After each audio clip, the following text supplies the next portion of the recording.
దేవుని పరిశుద్ధ నామమునకు మహిమ కలుగునుగాక.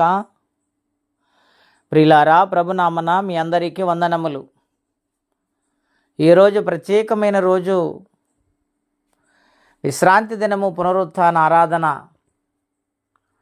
ప్రభు సన్నిధికి వేగరమే బయలుదేరి ఆయన సన్నిధానములో విజ్ఞాపన చేసి దైవాశీర్వాదాలు పొందాలని ప్రేమతో మనవి చేయుచు ఉన్నాను. దేవుని వాక్యము ధ్యానిందాము.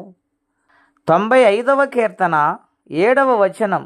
రండి, నమస్కారము చేసి సాగిలపడుదము, మనలను సృజించిన యెహోవా సన్నిధిని మోకరించుదము.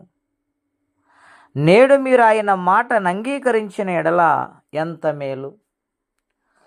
ప్రియా దేవుని బిడ్డలారా, ఇక్కడ భక్తుడు మాట్లాడుతూ ఉన్నాడు. రండి అని పిలుస్తున్నాడు. ఎక్కడికి? దేవుని సన్నిధికి.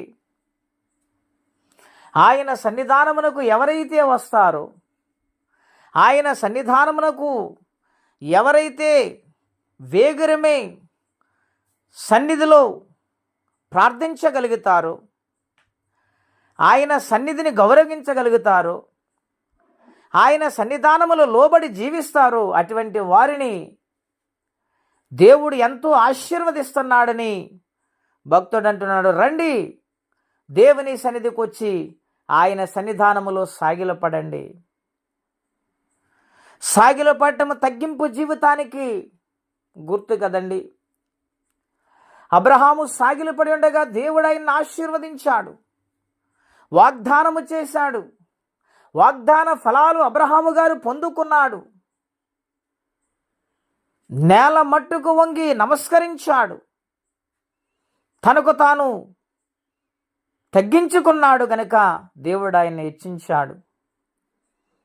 దేవుని సన్నిధానములో తగ్గించుకునే వారిగా మనం ఉండాలి. నేడు ఆయన మాట విని ఎడల ఎంత మేలు. తగ్గించుకున్న మనము దేవుని మాటకు లోబడి జీవించే వారిగా ఉండాలి. ఏమండి, దేవుని మాట ఎంతో శ్రేష్టమైనదండి.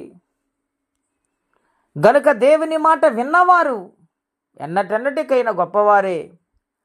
గనుక ఆయన మాట కోసము ఆశ కలిగి లూదియా వలె ఎదురు చూసి ఆ యొక్క మాటను స్వీకరించుకుంటే హృదయము తెరవబడి గొప్ప రక్షణ, కుటుంబ ఆశీర్వాదములు దేవుడు అనుగ్రహిస్తారు. గనుక దేవుని మాట విని ఆయన మాటకు లోబడి బిడ్డలగా మనముందాము. పేతురు గారు దేవుని మాట చొప్పున వలవేశాడు గనుక విస్తారమైన ఆశీర్వాదాలు సంపాదించుకున్నాడు.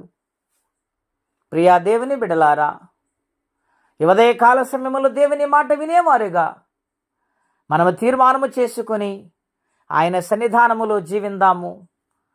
ఆయన సన్నిధిలో ఆశీర్వదించబడదాం. అట్టి కృపా తీర్మానం పరిశుద్ధాత్మదేవుడు మనందరికీ దయచేయునుగాక. ప్రార్థనండి. అత్యంత కృప కలిగిన దేవా, మహోన్నతమైన మీ నామము కొరకై స్తోత్రములు చెల్లించుచున్నాము. మీ మహాకృప దయను బట్టి ఇంతవరకు మీ సజీవన్ రెక్కల సాటున కాపాడి మీ మాటకు లోబడే జీవితాన్ని మాకు ఇచ్చినందుకు వందనాలు. ఒకవేళ నీ మాటకు లోబడకుండా జీవిస్తున్నామేమో మమ్మల్ని క్షమించండి. నీ సన్నిధానములు బ్రతిమాలుకుంటున్నాం. నీ మాటకు లోబడే జీవించే భాగ్యం నాకు, మాకు, అందరికీ మీరు దయచేయమని, ప్రతి ఒక్కరిని ఆశీర్వదించమని, ఎవరే సమస్యలు, బాధలు, ఇబ్బందులు ఉన్నారో వారికి నీ సహాయం పంపించమని యేసు నామములో ప్రార్థించి వేడుచున్నాము తండ్రి. ఆమెన్. దేవుడు దీవించునుగాక. ఆమెన్.